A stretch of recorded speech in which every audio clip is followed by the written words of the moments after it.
اپنے اخلاق کریمہ سے مجھے ایک ذرہ ہی عنایت کیجئے۔ الحمدللہ رب العالمین والصلاة والسلام علی سید المرسلین، اما بعد فاعوذ باللہ من الشیطان الرجیم، بسم اللہ الرحمن الرحیم۔ الصلاة والسلام علیک یا رسول اللہ وعلی آلک واصحابک یا حبیب اللہ۔ الصلاة والسلام علیک یا نبی اللہ وعلی آلک واصحابک یا نور اللہ۔ مدنی چینل کے ناظرین، آپ سلسلہ دیکھ رہے ہیں اخلاق کریمانہ۔ اللہ کے آخری نبی حضرت محمد عربی صلی اللہ علیہ وآلہ وسلم نے ارشاد فرمایا، الصلاۃ علی نور لکم یوم القیامت عند ظلمت الصراط، کہ تمہارا مجھ پر درود پڑھنا بروز قیامت پل صراط کے اندھیرے میں تمہارے لیے نور ہوگا۔ صلو علی الحبیب صلی اللہ تعالی علی محمد صلی اللہ علیہ وآلہ وسلم۔ مدنی چینل کے ناظرین، شعبان المعظم کا مہینہ یہ وہ مبارک مہینہ ہے جس میں آیت درود نازل ہوئی، اور صحابہ کرام علیہم رضوان اور ہمارے بزرگوں کا اس مہینے میں درود و سلام کی کثرت کرنے کا معمول رہا، کیونکہ اس مبارک مہینے میں آیت درود نازل ہوئی، تو اس کی نسبت سے بھی اس مہینے کو درود پاک کا مہینہ بھی کہا جاتا ہے، جس میں کثرت سے درود پاک پڑھا جاتا ہے۔ ہم بھی اپنی عادت بنائیں کثرت سے درود و سلام پڑھنے کی، کہ درود و سلام پڑھنے سے رحمتیں نازل ہوتی ہیں، گناہ معاف ہوتے ہیں، درجات کی بلندی ملتی ہے، اللہ کے محبوب علیہ الصلوۃ والسلام کا قرب نصیب ہوتا ہے، اللہ پاک کی رضا نصیب ہوتی ہے۔ اور درود پاک ایک ہی وقت میں عبادت بھی ہے، وظیفہ بھی ہے، ایک ہی وقت میں یہ محتاجی دور کرنے کا عمل بھی ہے، درجات کی بلندی کا وظیفہ بھی ہے، اللہ کے قرب کا ذریعہ بھی ہے، زیارت رسول صلی اللہ علیہ وآلہ وسلم کا ذریعہ بھی ہے، حاضری مدینہ کا ذریعہ بھی ہے، اور رزق میں برکت کا ذریعہ بھی ہے، دعاؤں کی قبولیت کا ذریعہ بھی ہے، بلاؤں کے ٹلنے کا ذریعہ بھی ہے، مصیبتیں دور ہونے کا ذریعہ بھی ہے، اللہ پاک جل شانہ کی رضا خوشنودی حاصل ہونے کا ذریعہ بھی ہے، دنیا اور آخرت کی بے شمار برکتیں حاصل ہوتی ہیں درود و سلام کی کثرت کرنے سے۔ صلو علی الحبیب صلی اللہ تعالی علی محمد صلی اللہ علیہ وآلہ وسلم۔ مدنی چینل کے ناظرین، ہم اپنے پیارے نبی آخر الزماں رحمت عالمیان صلی اللہ تعالی علیہ وآلہ وسلم کی مبارک عادات، آپ کے اخلاق کریمانہ، آپ کے شب و روز، آپ کی مبارک سیرت کے وہ پہلو یہاں ڈسکس کر رہے ہیں، جن سے ہم اپنے لیے بھی کچھ سیکھنے کا، عمل کا جذبہ لے سکیں۔ حضور نبی کریم علیہ الصلوۃ والسلام کی سیرت کے بارے میں رب کائنات نے فرمایا، لَقَدْ كَانَ لَكُمْ فِي رَسُولِ اللَّهِ أُسْوَةٌ حَسَنَةٌ،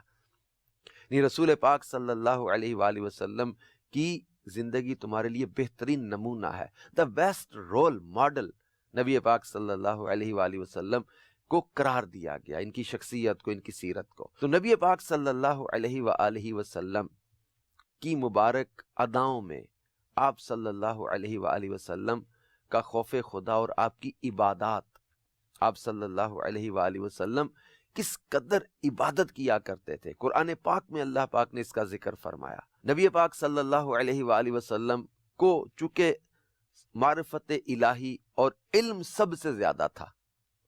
اس لیے آپ سب سے زیادہ عبادت کرنے والے تھے، اللہ سے ڈرنے والے تھے، اور بہت زیادہ خدا ترس تھے۔ چنانچہ اللہ کے آخری نبی صلی اللہ علیہ وآلہ وسلم خود فرماتے ہیں، قسم ہے اس ذات کی جس کے ہاتھ میں میری جان ہے، اگر تمہیں معلوم ہوتا جو مجھے معلوم ہے تو تم البتہ زیادہ روتے اور تھوڑا ہنستے۔ یہ وہ روایت ہے جس میں اللہ کے آخری نبی صلی اللہ علیہ وآلہ وسلم نے کچھ لوگوں کو ہنستے ہوئے دیکھا تو اس پر فرمایا تھا، لو تعلمون ما اعلم لضحکتم قلیلا ولبکیتم کثیرا، کہ تم اگر وہ کچھ جانتے جو میں جانتا ہوں، لضحکتم قلیلا، تم تھوڑا ہنستے، ولبکیتم کثیرا، اور تم زیادہ روتے۔ راوی کہتے ہیں صحابہ کرام نے اتنا سنا، فغطى اصحاب رسول اللہ وجوہہم لہم خنین، راوی کہتے ہیں کہ صحابہ کرام نے اتنا سنا اور اپنی چادریں اپنے چہروں پر ڈال لیں اور رونے کی آوازیں آنے لگ گئیں۔ اللہ کے حبیب علیہ الصلوۃ والسلام کی مبارک زبان میں تاثیر کتنی تھی، اور حضور علیہ الصلوۃ والسلام کے خوف خدا کا عالم کیا تھا، اور آپ کی عبادات کا تذکرہ کرتے ہوئے سیرت نگاروں نے لکھا کہ اللہ کے آخری نبی صلی اللہ علیہ وآلہ وسلم کی عبادت کا یہ حال تھا، راتوں کے کثرت قیام کے سبب سے آپ کے پاؤں مبارک پر ورم آ گیا تھا۔ صحابہ کرام رضوان اللہ تعالی علیہم اجمعین نے عرض کیا کہ آپ یہ تکلیف و محنت کیوں اٹھاتے ہیں، حالانکہ اللہ پاک نے آپ کے سب اگلے پچھلے گناہ بخش دیے ہیں؟ تو آپ نے جواب میں فرمایا، کیا میں شکر گزار بندہ نہ بنوں؟ یعنی کیا میں اس بات کا شکر نہ کروں کہ میں بخشا گیا؟ یعنی حضرت عائشہ صدیقہ رضی اللہ تعالی عنہ فرماتی ہے کہ ایک مرتبہ اللہ کے آخری نبی صلی اللہ علیہ وآلہ وسلم تمام رات نماز میں کھڑے رہے اور قرآن کی ایک ہی آیت بار بار پڑھتے رہے۔ اس قدر غلبہ تھا آپ پر اللہ پاک کی یاد کا، کس قدر آپ عبادت میں محو ہو جاتے تھے۔ حضرت عائشہ صدیقہ رضی اللہ تعالیٰ عنہ فرماتے، نبی کریم صلی اللہ علیہ وآلہ وسلم جب نماز میں قرآن پڑھا کرتے تھے تو آپ کے مبارک سینے سے کھڑکھڑاہٹ کی آواز آتی تھی، آنسو بہتے تھے، داڑھی مبارک آنسوؤں سے بھیگ جاتی تھی، سجدہ کرتے تھے، زمین سجدہ آنسوؤں سے گیلی ہو جاتی تھی، طویل سجدے فرمایا کرتے تھے، یہاں تک حضرت عائشہ صدیقہ رضی اللہ تعالیٰ عنہ فرماتی، ایک رات تو مجھے ایسے لگا کہ حضور نبی کریم صلی اللہ علیہ وآلہ وسلم نے گویا وصال ظاہری فرما لیا، اتنا طویل سجدہ کیا، سجدے سے اٹھے نہیں۔ اور میں نے آپ کی مبارک ایڑی کو، پاؤں مبارک کو تھوڑا ہلایا تو حضور نبی کریم صلی اللہ علیہ وآلہ وسلم کے پاؤں مبارک میں حرکت محسوس ہوئی، جس سے میرے قلب کی گھبراہٹ دور ہوئی، یعنی گھبرا گئی کہ نبی پاک صلی اللہ علیہ وآلہ وسلم تو سجدے سے اٹھے ہی نہیں، اتنا طویل سجدہ، اتنا طویل سجدہ۔ اور جب سجدے سے سر اٹھایا تو زمین سجدہ آنسوؤں سے بھیگ چکی تھی۔ ہمارے کریم آقا صلی اللہ علیہ وآلہ وسلم کی عبادات کا حال یہ ہے۔ یہ وہ ہستی ہیں جن کے لیے اللہ پاک نے فرمایا تلک الرسل فضلنا بعدهم علی بعد منهم من کلم اللہ ورفع بعدهم درجات، جن کو درجات کی بلندی عطا فرما دی۔ یہ وہ حبیب علیہ الصلوۃ والسلام ہے جن کے لیے اللہ پاک نے ارشاد فرمایا وَمِنَ اللَّيْلِ فَتَهَجَّدْ بِهِ نَافِلَةً لَكَ عَسَىٰ أَن يَبْعَثَكَ رَبُّكَ مَقَامًا مَحْمُودًا۔ یہ مقام محمود والے حبیب صلی اللہ علیہ وآلہ وسلم ہے۔ یہ وہ حبیب علیہ الصلوۃ والسلام ہے جن کے لیے اللہ نے فرمایا سبحان الذی اسریٰ بعبدہ لیلا من المسجد الحرام الی المسجد الاقصی۔ یہ وہ حبیب علیہ الصلوۃ والسلام ہے جن کے لیے اللہ پاک نے ارشاد فرمایا ثم دنا فتدلی فکان قاب قوسین او ادنی فاوحی الی عبدہ ما اوحی۔ یہ وہ حبیب علیہ الصلوۃ والسلام ہیں جن کے لیے رب کائنات جل شانہ نے خود اعلان کیا وما ارسلناک الا رحمۃ للعالمین۔ یہ وہ حبیب علیہ الصلوۃ والسلام ہیں جن کے لیے رب کائنات جل شانہ نے خود اعلان فرمایا لا تجعلوا دعاء الرسول بینکم کدعاء بعضکم بعضا۔ یہ وہ حبیب علیہ الصلوۃ والسلام ہیں جن کو اللہ تبارک و تعالی نے بے شمار عزتیں، عظمتیں، رفعتیں، بلندیاں اور بلند مقام عطا فرمایا۔ شب اسرا کے دولہ امام الانبیاء، تمام انبیاء کی امامت شب معراج آپ نے مسجد اقصی میں فرمائی، اور وہ حبیب خدا صلی اللہ علیہ وآلہ وسلم جن کو رب نے اپنا دیدار عطا فرمایا، اتنے بلند مرتبے، اتنی بلند شان والے ہمارے آقا صلی اللہ علیہ وآلہ وسلم۔ اگر آپ صلی اللہ علیہ وآلہ وسلم کی راتوں کا حال، آپ کے شب و روز کا انداز، آپ کی عبادت کا ذوق، یہ پڑھ کے ہم اپنی حالت پر غور کریں۔ وہ حبیب خدا صلی اللہ علیہ وآلہ وسلم، وہ جن کے صدقے اگلوں پچھلوں کی بخشش ہو جائے۔ یہ صحابہ کرام نے عرض کیا، حضرت عائشہ صدیقہ نے عرض کیا کہ آپ کے صدقے اللہ نے اگلے پچھلوں کو بخش دیا، تو آپ اتنی مشقت کیوں اٹھاتے ہیں؟ آپ فرماتے افلا اکون عبدا شکورا، کیا میں اپنے رب کا شکر گزار بندہ نہ بنوں؟ اس قدر بلند مرتبے پر پہنچے ہوئے ہمارے آقا صلی اللہ علیہ وآلہ وسلم، مگر آپ صلی اللہ علیہ وسلم راتوں کو اشک باریاں کرتے، طویل قیام فرماتے، طویل رکوع و سجود فرماتے۔ عبادت کا حال یہ ہوتا تھا۔ حضرت حذیفہ بن یمان رضی اللہ تعالیٰ عنہ کا بیان ہے کہ میں نے اللہ کے آخری نبی صلی اللہ علیہ وآلہ وسلم کو رات کے ایک حصے میں نماز پڑھتے دیکھا، تو آپ یوں پڑھتے تھے، اللہ اکبر 3 بار، پھر ذل ملک والجبروت والکبریاء والعظمات، پھر دعائے استفتاح پڑھتے تھے۔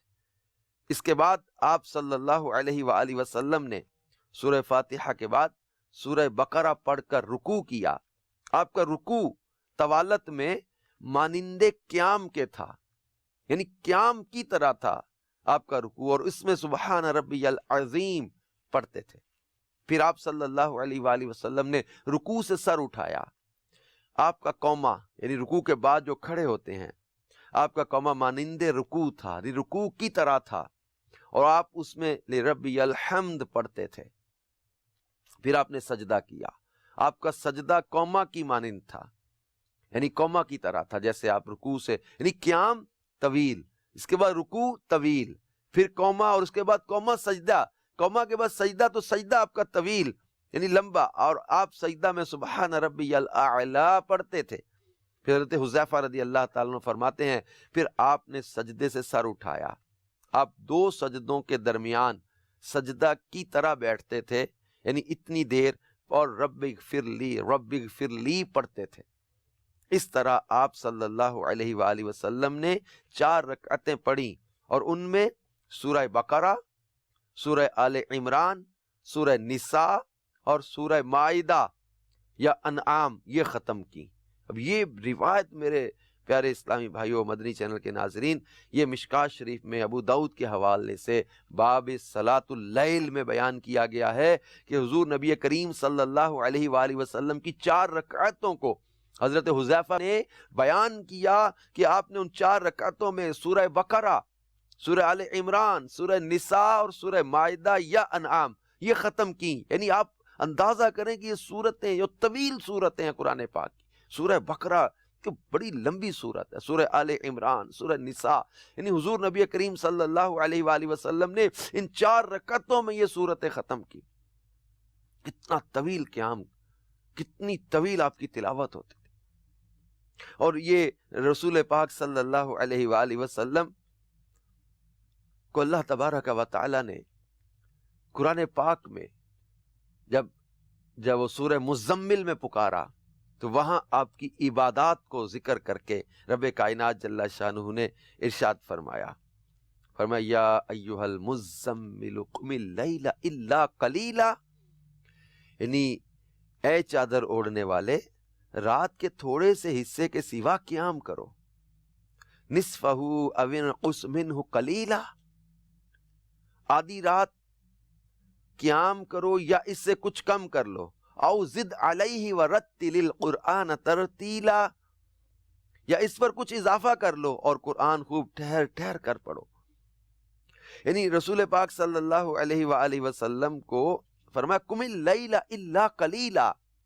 رات کے تھوڑے سے حصے کے سوا قیام کرو۔ اس آیت اور اس کے بعد والی 2 آیات کا خلاصہ یہ ہے کہ اے چادر اوڑھنے والے میرے پیارے حبیب صلی اللہ علیہ وآلہ وسلم رات کے تھوڑے حصے میں آرام فرمائیے اور باقی رات نماز اور عبادت کے ساتھ قیام میں گزاریے، اور وہ باقی آدھی رات ہو یا اس سے کچھ کم کر لو یا اس پر کچھ اضافہ کر لو۔ یعنی آپ کو اختیار دیا گیا ہے کہ عبادت خواہ آدھی رات تک کریں یا اس سے کم، یعنی تہائی رات تک کریں یا اس سے زیادہ، یعنی 2/3 رات تک کرتے رہیں۔ نہیں، اللہ کے آخری نبی صلی اللہ علیہ وآلہ وسلم اور آپ کے صحابہ کرام رضی اللہ تعالی عنہم اس مقدار کے مطابق رات کو قیام فرماتے، اور ان میں سے جو حضرات یہ بات نہیں جانتے تھے کہ تہائی رات یا آدھی رات یا 2/3 رات کب ختم ہوتی ہے، تو وہ ساری رات قیام میں رہتے اور اس اندیشے سے صبح تک نمازیں پڑھتے رہتے کہیں قیام واجب مقدار سے کم نہ ہو جائے، یہاں تک ان حضرات کے پاؤں سوج جاتے تھے۔ پھر تخفیف ہوئی اور بعض مفسرین کے نزدیک 1 سال کے بعد اسی صورت کی آخری آیت کے حصے فقرؤوا ما تیسر منہ سے یہ حکم منسوخ ہو گیا، اور بعض مفسرین کے نزدیک 5 نمازوں کی فرضیت سے یہ حکم منسوخ ہو گیا۔ یاد رہے کہ اس آیت میں قیام سے مراد تہجد کی نماز ہے، یعنی رسول پاک صلی اللہ علیہ وآلہ وسلم پر جو ہے وہ تہجد کی نماز فرض تھی۔ وَمِنَ اللَّيْلِ فَتَهَجَّدْ بِهِ نَافِلَةً لَكَ، سورہ بنی اسرائیل میں اللہ نے فرمایا، اور رات کے کچھ حصے میں تہجد پڑھو، یہ خاص تمہارے لیے زیادہ ہے۔ یعنی آپ پر اللہ پاک نے جو اور عبادات فرض کی ہیں ان کے ساتھ ساتھ مزید تہجد کی نماز پڑھنا بھی خاص آپ کے لیے فرض ہے۔ اور سورہ طٰہٰ کے اندر اللہ پاک نے جو ہے وہ اپنے محبوب علیہ الصلوۃ والسلام کو پکارا، اور اس میں محبوب کریم علیہ الصلوۃ والسلام کی عبادات کو یاد کیا، اور عبادات کی کثرت کا ذکر اس میں کیا کہ رسول پاک صلی اللہ علیہ وآلہ وسلم کس قدر عبادت کی جو ہے وہ کثرت کیا کرتے تھے۔ مدنی چینل کے ناظرین، سورہ طٰہٰ کا آغاز جن آیات سے ہوتا ہے، اللہ پاک نے فرمایا بسم اللہ الرحمن الرحیم، طٰہٰ ما انزلنا علیک القرآن لتشقى الا تذکرۃ لمن یخشی۔ طٰہٰ، اے حبیب، ہم نے تم پر یہ قرآن اس لیے نہیں نازل فرمایا کہ تم مشقت میں پڑ جاؤ، مگر یہ اس کے لیے نصیحت ہے جو ڈرتا ہے۔ یعنی ما انزلنا علیک القرآن لتشقى، اے محبوب، ہم نے تم پر یہ قرآن اس لیے نازل نہیں فرمایا کہ تم مشقت میں پڑ جاؤ۔ ارشاد فرمایا کہ حبیب صلی اللہ علیہ وآلہ وسلم، ہم نے آپ پر یہ قرآن اس لیے نازل نہیں فرمایا کہ آپ مشقت میں پڑ جائیں اور ساری ساری رات قیام کرنے کی تکلیف اٹھائیں۔ اس آیت کا شان نزول یہ ہے کہ سرکار دو عالم صلی اللہ علیہ وآلہ وسلم اللہ پاک کی عبادت کرنے میں بہت محنت فرماتے تھے اور پوری رات قیام میں گزارتے، یہاں تک کہ آپ صلی اللہ علیہ وآلہ وسلم کے مبارک قدم سوج جاتے۔ میرے مدنی چینل کے ناظرین، کین یو امیجن، رسول پاک صلی اللہ علیہ وآلہ وسلم اس قدر قیام فرماتے کہ آپ کے پاؤں مبارک میں سویلنگ ہو جاتی، پاؤں مبارک سوج جاتے۔ آج ہماری عبادات کا حال کیا ہے؟ ہم فرض نمازیں بھی درست طریقے سے اس کے فرائض، واجبات، سنن و مستحبات کے ساتھ ادا نہ کر پائیں، نوافل کی طرف توجہ ہی نہ جائے۔ اور اللہ کے حبیب علیہ الصلوۃ والسلام جو سید المعصومین ہیں، معصوموں کے بھی سردار ہیں، تمام انبیاء معصوم ہوتے ہیں، رسول پاک صلی اللہ علیہ وآلہ وسلم ان معصومین کے بھی امام ہیں، سید الانبیاء ہیں۔ رسول پاک صلی اللہ علیہ وآلہ وسلم سے گناہ متصور ہی نہیں، لیکن اس قدر عبادت کرتے تھے پاؤں مبارک میں سویلنگ ہو جاتی۔ تو اللہ پاک نے یہ آیت نازل فرمائی، ما انزلنا علیک القرآن لتشقى، پیارے ہم نے آپ پر یہ قرآن اس لیے نازل نہیں کیا کہ آپ مشقت میں پڑ جائیں۔ اور رسول پاک صلی اللہ علیہ وسلم ساری ساری رات عبادت کرتے، محنت کرتے اور قیام میں گزار دیتے۔ اس پر یہ آیت کریمہ نازل ہوئی، اور حضرت جبرائیل علیہ السلام نے حاضر ہو کر اللہ پاک کے حکم سے عرض کی، آپ اپنے پاک نفس کو کچھ راحت دیجئے۔ کمال عبادت کا درجہ ہے، رب کریم فرما رہا ہے پیارے کچھ نفس کو راحت دیجئے۔ اور ہمیں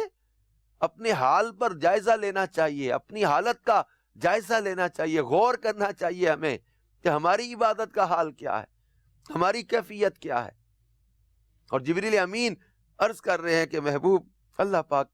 کا حکم ہے کہ اپنی جان کو، اپنے نفس کو کچھ راحت دیجئے کہ اس کا بھی حق ہے۔ اور شان نزول کے بارے میں ایک قول یہ بھی بیان کیا گیا کہ سید المرسلین صلی اللہ علیہ وآلہ وسلم لوگوں کے کفر، ان کے ایمان سے محروم رہنے پر بہت زیادہ افسوس اور حسرت کی حالت میں رہتے تھے، اور آپ صلی اللہ علیہ وآلہ وسلم کے قلب پر جو ہے وہ اس وجہ سے رنج و ملال رہا کرتا تھا۔ تو اس آیت میں فرمایا گیا کہ آپ رنج و ملال کی کوفت نہ اٹھائیں، کیونکہ قرآن پاک آپ کی مشقت کے لیے نازل نہیں کیا گیا۔ تو اللہ پاک کی بارگاہ میں بھی ہمارے پیارے نبی آخر الزمان صلی اللہ علیہ وآلہ وسلم کی عظمت کو اس آیت مبارکہ نے بیان کیا، ما انزلنا علیک القرآن لتشقى۔ اس میں حضور علیہ الصلوۃ والسلام کا دربار الہی میں مقام و مرتبہ بھی پتہ چلتا ہے کہ ہمارے پیارے آقا صلی اللہ علیہ وسلم کی اللہ پاک سے محبت اور شوق عبادت کا بیان بھی ہے، اور اس کے ساتھ ہی اللہ پاک کی اپنے پیارے اور آخری نبی صلی اللہ علیہ وسلم سے محبت اور اللہ کی بارگاہ میں آپ کی عظمت کا بیان ہے کہ حضور نبی کریم صلی اللہ علیہ وآلہ وسلم تو اللہ پاک کی محبت اور عبادت کے شوق میں کثرت سے عبادت کرتے اور مشقت اٹھاتے ہیں، جبکہ اللہ پاک اپنے حبیب صلی اللہ علیہ وآلہ وسلم کی مشقت پر آپ کی راحت و آسانی کا حکم نازل فرماتا ہے۔ حضور علیہ الصلوۃ والسلام عبادت میں مشقت اٹھا رہے ہیں اور اللہ پاک آپ کے لیے راحت اور آسانی کا حکم نازل فرما رہا ہے۔ ما انزلنا علیک القرآن لتشقی، پیارے حبیب ہم نے یہ قرآن آپ پر اس لیے نازل نہیں کیا کہ آپ مشقت میں پڑ جائیں، اور فرمایا الا تذکرہ، مگر یہ نصیحت ہے اس کے لیے۔ ارشاد فرمایا حبیب صلی اللہ علیہ وآلہ وسلم ہم نے آپ پر یہ قرآن اس لیے نازل نہیں فرمایا کہ آپ مشقت میں پڑ جائیں، بلکہ یہ قرآن اس کے لیے نصیحت ہے جو اللہ پاک سے ڈرتا ہے، کیونکہ اللہ سے ڈرنے والے ہی نصیحت سے فائدہ اٹھاتے ہیں۔ اللہ نے اپنے پیارے حبیب لبیب صلی اللہ علیہ وآلہ وسلم کی عبادت کی کثرت کا یہاں ذکر کر کے اور محبوب کو راحت اور آسانی کا فرمایا کہ محبوب اپنے نفس کو کچھ راحت اور آسانی بھی دیجیے۔ ہمارے کریم آقا صلی اللہ علیہ وآلہ وسلم شعبان المعظم کے مہینے میں کثرت سے روزے رکھا کرتے تھے۔ پیارے آقا صلی اللہ علیہ وآلہ وسلم شعبان المعظم میں روزے زیادہ رکھنے پسند فرماتے تھے۔ ام المومنین حضرت عائشہ صدیقہ رضی اللہ تعالی عنہا فرماتی ہیں کہ حضور اکرم نور مجسم صلی اللہ علیہ وآلہ وسلم کو میں نے شعبان سے زیادہ کسی مہینے میں روزے رکھتے نہ دیکھا،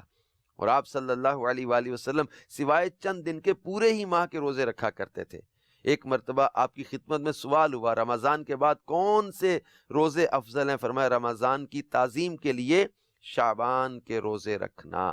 اور ہمارے کریم آقا صلی اللہ علیہ وآلہ وسلم فرماتے تھے کہ یہ مہینہ جس میں نامہ اعمال رب کی بارگاہ میں پیش ہوتے ہیں، مرنے والوں کے نام لکھ دیے جاتے ہیں، اور فرماتے تھے میں چاہتا ہوں کہ میرا نام لکھا جائے تو میں روزے سے ہوں۔ اس طرح کی روایتیں ملتی ہیں۔ اور رمضان المبارک میں آپ اس قدر عبادت فرماتے، تلاوت فرماتے، سخاوت فرماتے، یعنی حضور نبی کریم صلی اللہ علیہ وآلہ وسلم کی عبادات کی کثرت جو ہے وہ یہ اللہ تبارک و تعالیٰ نے اپنے محبوب علیہ الصلوۃ والسلام کو کس قدر نوازا ہے، کس قدر نوازا ہے، اور یہ امت کی تعلیم کے لیے بھی ہے۔ حضور علیہ الصلوۃ والسلام صوم وصال بھی رکھتے جس میں نہ سحری نہ افطاری۔ حضور علیہ الصلوۃ والسلام مسلسل روزے بھی رکھتے۔ حضور علیہ الصلوۃ والسلام نے فاقے بھی برداشت کیے۔ آپ صلی اللہ علیہ وآلہ وسلم نے رات قیام میں، دن روزے میں گزارے، عبادات کی کثرت۔ آئیے آج ہم بھی نیت کریں کہ اپنے کریم آقا صلی اللہ علیہ وآلہ وسلم کی اس مبارک ادا کو جو عبادت کا ذوق ہے اس کو اپنانے کی نیت کریں۔ دعوت اسلامی کا دینی ماحول ہمیں عبادت کی طرف بلاتا ہے، عبادت کی کثرت کی طرف بلاتا ہے۔ ہمارا دل عبادت میں لگے، اس طرح کے جو ہے وہ دینی ماحول کی برکت سے یہ سوچ ڈیویلپ ہوتی ہے اور عبادت کا ذوق بڑھتا ہے۔ امیر علیہ سنت کی صحبت، نیک ماحول کی صحبت، نیک لوگوں کی صحبت، مدنی مذاکرے، ہمارا یہ مدنی چینل کے سلسلے اور دیگر دعوت اسلامی کے دینی کام، یہ عبادت کی طرف لگانے اور دل گناہوں سے دور ہو، نیکیوں میں لگے، اس کا ایک ذریعہ ہے۔ آپ بھی دعوت اسلامی کے دینی ماحول سے وابستہ رہیں، انشاءاللہ عز و جل نیکیاں کرنے، نیکیاں پھیلانے، عبادت کرنے، اس کی ترغیب دلانے کا ذہن بنتا رہے گا۔ اللہ پاک ہم سب کو عمل کی توفیق عطا فرمائے، آمین بجاہ النبی الامین صلی اللہ تعالی علیہ وآلہ وسلم۔ اپنے اخلاق کریمہ سے مجھے ایک ذرہ ہی عنایت کیجیے۔